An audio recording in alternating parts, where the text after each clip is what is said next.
How to get 640 model rice mill, mini rice mill। अभी मैंने switch मारा,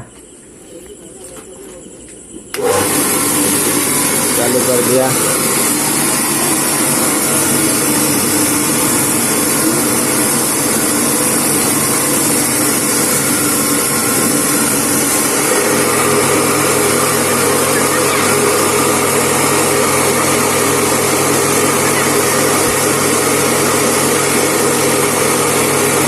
उसको एडजस्ट करना है।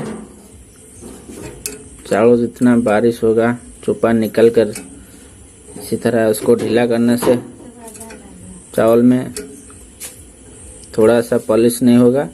उसको टाइट करने से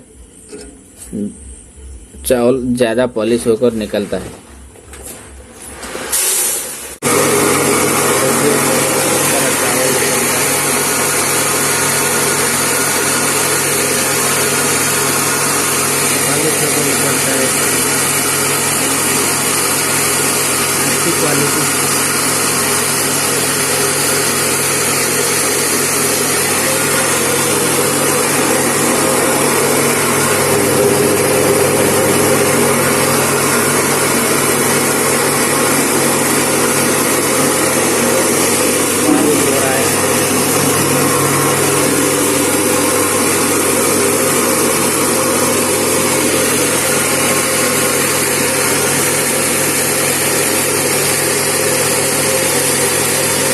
पॉलिश होकर निकल रहा है।